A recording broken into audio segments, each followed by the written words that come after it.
And so if you're a builder like myself, kind of more, you need to surround yourself with a team, and I think as you recognize your strengths and weaknesses and you think about what kind of team chemistry do you need in order to do this. You can't just focus purely on building a product. You have to sell it. Sometimes you sell it before you even have it completed because you need to validate whether or not someone will even pay for it.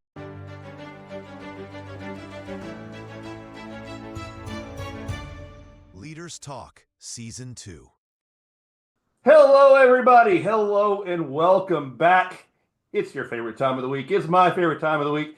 It is time for Leaders Talk. And as usual, I am your intrepid host, Andrew Dupe, head of communications here at Leaders Brands. And today I have with me my guest, Paul Hepworth. So let me take a second to introduce you to Paul, and then Paul is going to introduce himself to you all. He is an energetic, people-centered leader, a lean software practitioner, trainer, coach, speaker, entrepreneur, brand experience that ranges all the way from the stages of pre-product market fit in startups to growth stage scaling. His areas of expertise include building and retaining talent through continuous improvement and delivery cultures that result in high throughput quality and engagement. Recent focus has been on eliminating waste and increasing impact and overall productivity of individuals and teams in complex distributed team environments. And importantly to us, he is the author in our anthology, Success DNA. Paul, after I stumbled a little bit over your CV, although our audience will not notice it, take a second to kind of introduce yourself to our audience, way better than I can. Well, I don't know. I think you did a pretty good job. I started hearing what you were saying. I thought, well, geez, that guy sounds like he knows what he's doing. So, Sounds like he knows what he's doing, doesn't he? yeah. So, Paul Hepworth, a technologist, really coach, Yeah, trainer, but really at the end of the day, I'm a builder. So I've right. worked in over nine different startups, from starting my own years ago in the mid 2000s, and then also just joined growth startups and taking companies from kind of early stage on through, and Yeah. just love it. I just love building. Yeah, I'm a you builder. described yourself to me when we first met as a startup junkie. Yeah. So yeah, let's kind of dive into that a little bit, though. I mean, obviously, startups are an extremely interesting field. I mean, Leaders Brands was at one point a startup back in the day when I was employee number five, and, and there were very few of us, and we didn't even really know what we were going to be doing yet. So just kind of walk us through that world of what it looks like and what intrigues you about it. Yeah. So there's a lot of change in startups. There's a lot of uncertainty, a lot of ambiguity. I tend to thrive in that kind of environment. Um, I like to take something that could be and help see that kind of quickly get there. Mhm.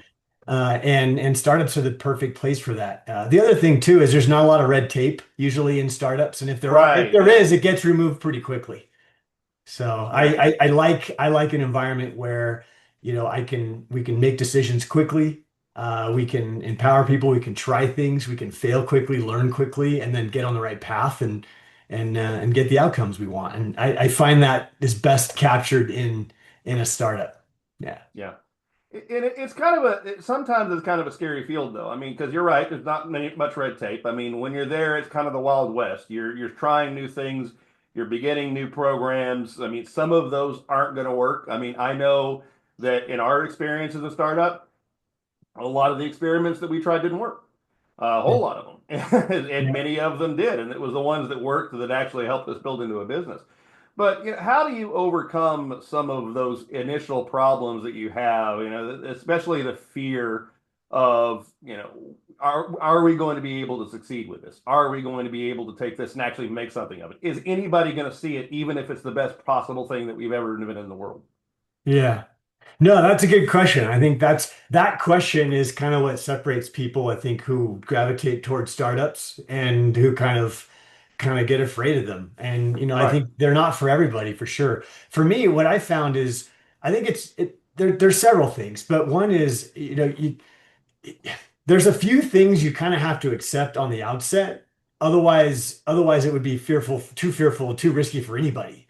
But the Right. thing that I think is that you accept on the outset is that, like, our brains don't always wrap our heads around, like, the power of iteration and learning. And, like, oftentimes you find these problems or these challenges or these needs that are kind of almost overwhelming, and it's not Mm, clear how to get there. But just like, the cliche of whatever it is, a journey of 1,000 miles, start with one step. Breaking mm, that down into smaller pieces that you can accomplish, and then figuring out how you can like after you iterate through that, like evaluating where you're at, and then looking around and understanding like what else can you do, or what might be better, or how could you improve, or what blind spots might you have. And I think it's a matter of getting really good at that process of iterating and continuing to review and evaluate where you're at. And I think that takes anything that could be ambiguous or scary, or yeah, unknown, and it kind of starts to move it in toward,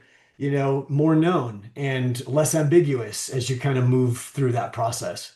yeah. And that process can be pretty exciting too. I mean, Totally. because when you're doing that, you're free to have as much creativity as possible. In fact, the more creativity that's in the building, the better it is. Totally. Yeah. And it is a lot of fun. And just like anything, I mean, think about a lot of kind of high adventure, sports, right? Like there's Yeah. the risk reward of it where it's a lot of fun. It's exhilarating. It can be exciting to know that there's like this kind of green field of opportunities or things that you could do. But then on the other side of it, you could put in a lot of work and a lot of effort and not get the result that you wanted, or that you might do all this work to find out that you had uncovered later somewhere something that nobody saw coming, right? Maybe the market wasn't prepared for the product. Maybe Yeah. there's the technological challenges or hurdles. A lot with AI nowadays, people think you just Yep. throw AI at it, and the people are realizing no, there's more to it. You actually have to understand how AI works. You have to understand how to work through, how to put in the right tooling and things in place in order for it to be successful. You can't just throw AI at something. And so I think like it's you really have to have, I think, a mindset of like of wanting to learn and like valuing the learning almost Mm. equal as the outcomes, because they really do come hand in hand. Like very rarely will you ever get an outcome without having learned something, learned how you got there, learned how to get around the obstacles or through the obstacles and those kind of things. So, but it is exhilarating, no question. Oh yeah. Well, and you do mention a couple of keywords like AI. I mean, everybody obviously is looking at that. I mean, you can't throw a rock right now without hitting an AI startup. I mean, Correct. Yeah. it's Right. literally out there everywhere. But that actually was something that when we were entering in publishing, that we thought to ourselves as well. It's like there's a lot of publishers out there, and in fact, there were a lot of publishers that used our model that were beginning at that time. We're one of the only ones that made it, but Yeah. but what was what we had a discussion in the room is we weren't the first. How do we become the one though that people are going to come to? How do we break that visibility gap? Because that to me is one of the things that a lot of people that are hesitant to do startups run into. It's like I have a great idea. I maybe have some great talent around me. I have a lot of big brains in the room. But even if I succeed at making my product, is anyone ever going to know about it? So, what are some suggestions or hacks or just ideas that you might have for someone who is thinking about a startup that is in that field of is anybody ever going to notice my one AI company out of the 10,000 that just came out last week? Yeah, no, and it's hard. And AI is like your classic kind of market saturation where everyone says they're Yeah, AI, even when they're not AI. Everybody's building AI. Everybody is using AI. And so it's really hard to even tell what people are doing, right? But going back to your question yeah. of like if you were starting a company today and you wanted to figure out, I think the key thing in my experience has been to really understand and think about your team. Who are you working with? And Hmm. and there's like it's one thing to build a product. You can have a solid product, but if people don't know about it, like you said, then it doesn't really it never gets to be able to provide the value that it could, right?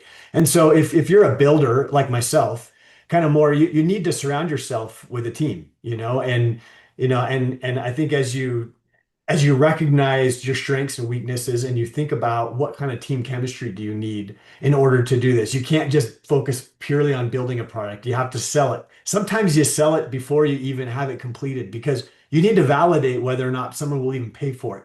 Because Right. spending a lot of time early to build the perfect product the perfect product. The perfect product Yeah, is one that people know about and buy and that produces revenue for a business. exactly. But having a product that just works or that has potential, you really until you really see that through and you can figure out whether or not customers will pay for it. That's the risk that a lot of companies make. And either you start in the extreme of, you know, selling before anything exists, and there's a lot of companies that do that, and they can get themselves into trouble, or you can Yeah, spend all your yeah. time on We've all watched building. Silicon Valley on HBO. Totally. Yeah, totally. And then Yeah, there's like focusing so much on building that you forget that like there's a lot more to building a business and a startup that of like marketing and being able to validate a market and to be able to identify customers and to really be able to like iterate with them, especially early on, hmm, to continue to improve your product, right? And it takes there's a lot of skill sets there. Now there are some individuals who can kind of span that, but it's rare. And my right. suggestion is always really understand yourself, your strengths, what you can do, and then make sure you're able to like understand what gaps or blind spots you might have and go find a partner. Find someone else who has a similar passion or an interest and with complementing skill sets. Come together as a team, and then you have a business, then you have a team. Yeah.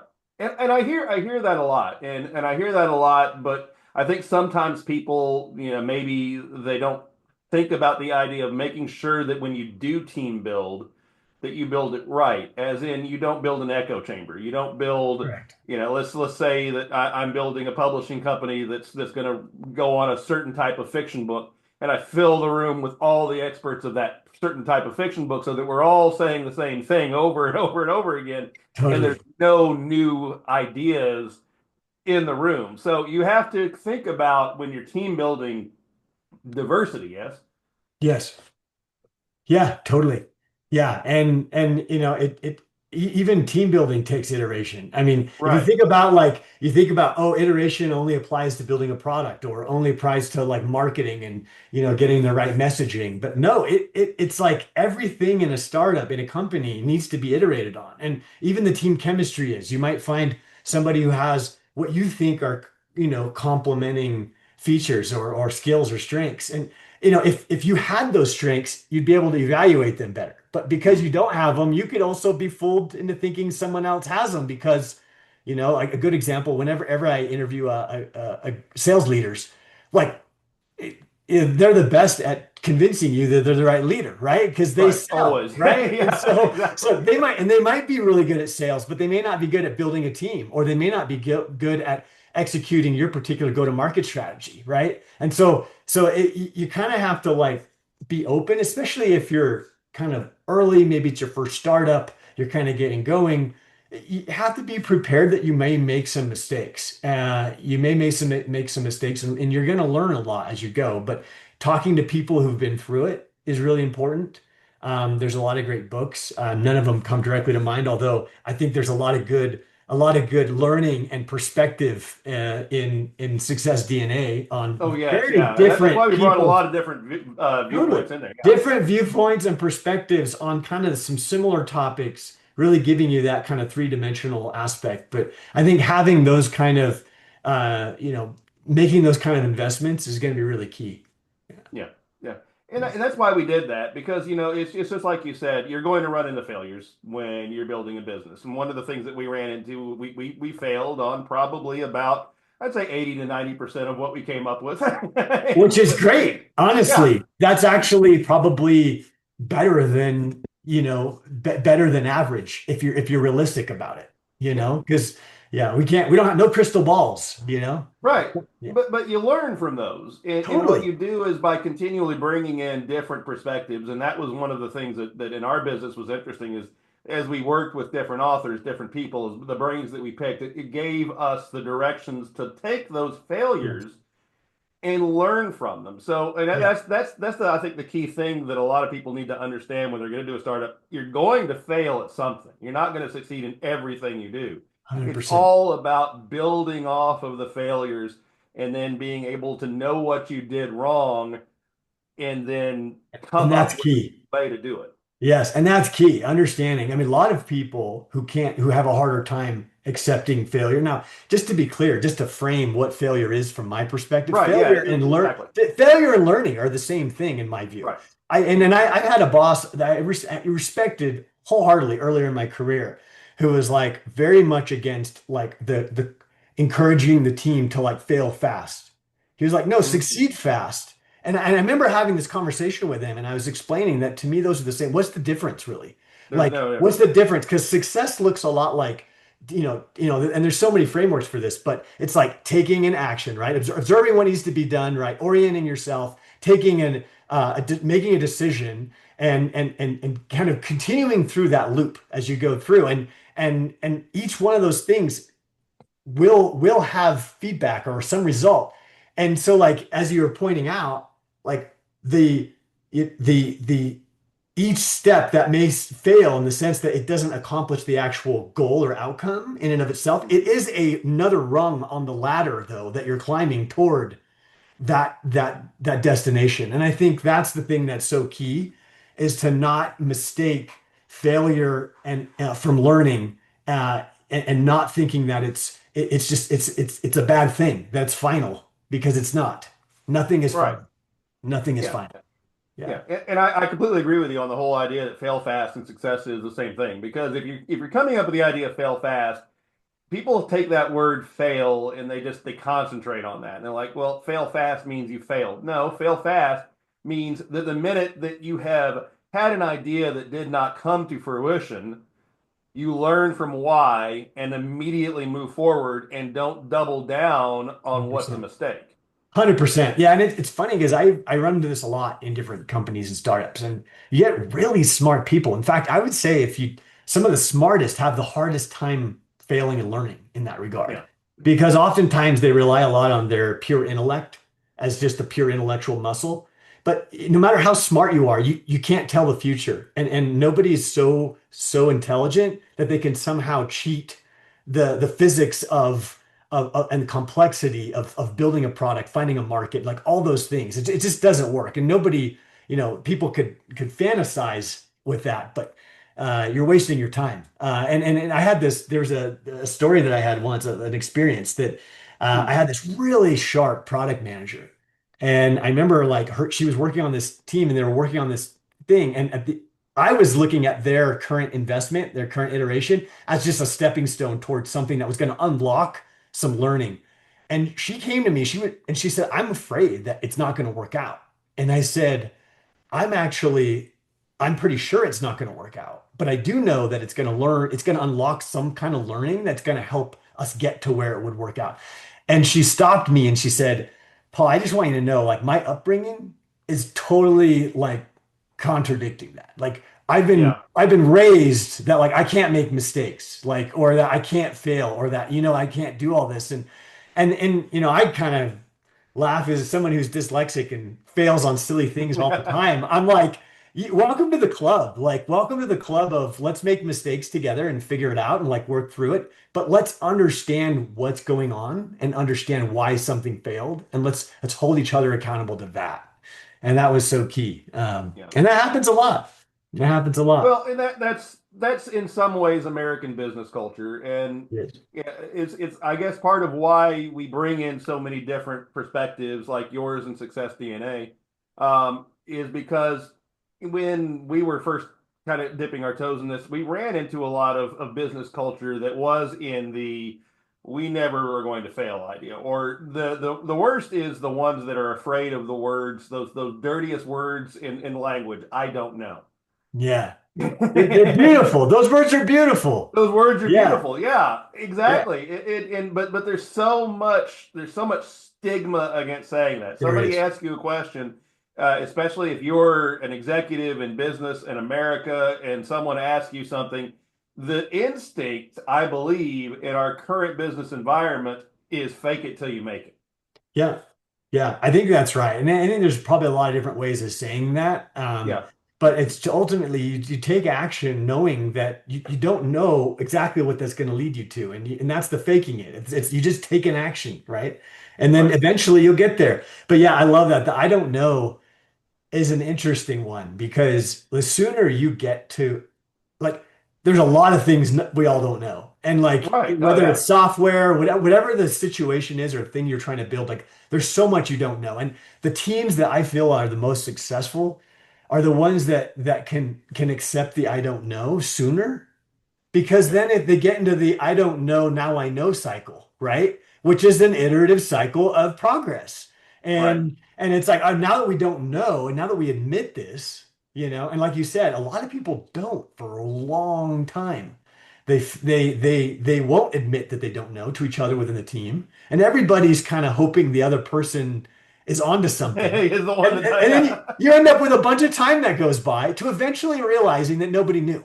And it's like, isn't that more humiliating or embarrassing or wasteful? It's like, absolutely. So if you start with, I don't know, and even if you think you know, there's nothing wrong with saying, questioning whether or not you know, just so that you can validate what you think you Yeah. know. And then you can build on that knowledge that becomes more fact-based, and you can start to build on that. And I think teams really, I think, often miss out on waiting too long to accept that they don't know Right. something, and it can be a real challenge for anyone, for all of us, really. Yeah, it is. And because we have to put I don't know in the perspective of Pythagoras once said I don't know. Yeah, yeah, Copernicus once said I exactly. don't Yeah, know. exactly. Galileo once said Yeah, I don't know.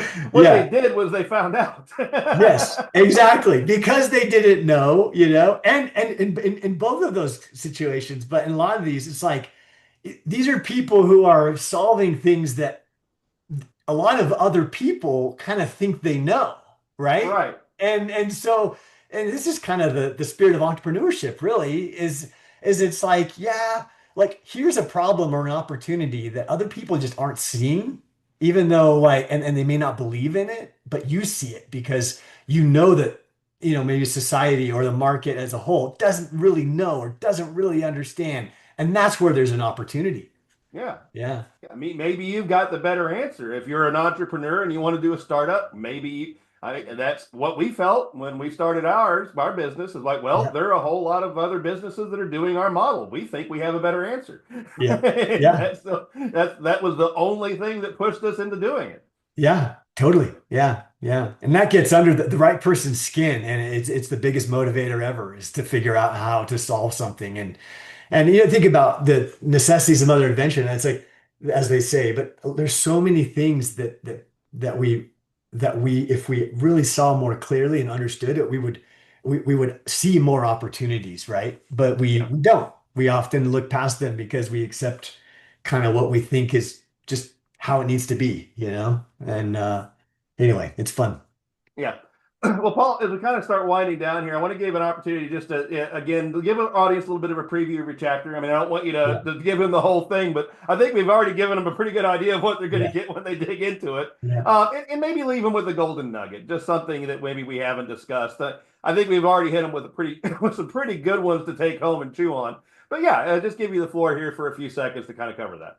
yeah, yeah, absolutely. So there's a couple of things I'm thinking about, and I touched on it a little bit in the book, but I think to expand on a little bit more, I'd say like one thing that I've been thinking about a lot lately is that a lot of the things that are hard and challenging, especially when you're running a business, a lot of the difficult conversations that you have with people, I've built teams, I've had to lay off teams, I've had to do a Yeah. lot of different things with teams, and there's a lot of things that seem so painful that people don't want to even get to a place where they have to do it, right? Like if I hire too much, what if I have to let people go if the company isn't successful or, all these things. And I'd say the golden nugget that I'd really love to convey is that if you set the right expectations and you communicate effectively with the people you're working with, like there are ways to put in place the right kinds of communication and understanding within the team that makes all these types of situations that often are very painful for founders, for leaders within different organizations, so much easier. And I just in the past several years, I've had to let a lot of people go because of performance reasons or fit reasons and things like that. And it's been awesome because I've not only been able to like go through that process with them, but I've been able to keep rapport and respect with them because Mhm. and have a relationship with them. And so even after the fact, like I can help them and be supportive to them. And when they leave, it doesn't have to be just all bad. It doesn't have to be all painful. And Right. and I think there are ways to do that. And I think there's a lot of examples of that in this book by multiple authors. But by treating people with respect and communicating and giving people dignity and setting the right expectations and avoiding assumptions can really help you make really tough decisions without the downside negative impact that we often feel that will always come. And it allows us to move faster, knowing that like it's not going to necessarily, we don't have to break things. You can move fast and you don't have to like destroy your relationships, or you don't have to necessarily always um, look at the downside of it. So I think as I've grown and developed in my career, I've just recognized how important it is to have the right types of people systems, clarifying expectations, helping people understand where they are on a regular basis, giving regular feedback. And if you do those things, then it becomes like very natural and oftentimes even more positive to Yeah. be able to make some tough decisions. Everybody feels better in the end. Yeah. No, I mean that is actually a really good perspective, and you're right. That's what a lot of people are afraid of when they go into startups. Like, well, what's going to happen if I have to lay people off? But maybe in those situations when one door closes, another one opens. There's always the positive that you can take out of it too if it's rightly done. Yeah. Well, Paul, how can our audience find out more about you? Let's see. Book a meeting, paulhepworth.com. If Okay, you want to book a meeting. I'm working currently on doing some consulting. You can go to LinkedIn, Paul Hepworth. I'm the guy that's a lean practitioner, agile guy there, and I'm working on some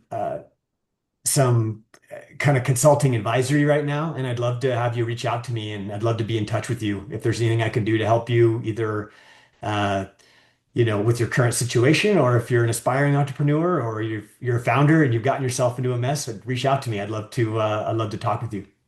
perfect. And ladies and gentlemen, for the ease of use, those links are down below, as is the link to Success DNA, where Paul is a featured author. Paul, thank you so much for being here. I love it. Let's see if we can circle back a little bit later after we've had some time to percolate on this, because I'd love to dig even deeper into some of these ideas. I think that Yeah. this was very valuable for our audience. No, I'd love to. Be great. Perfect. Well, wonderful, Paul. You have a great day. All right. Thanks. You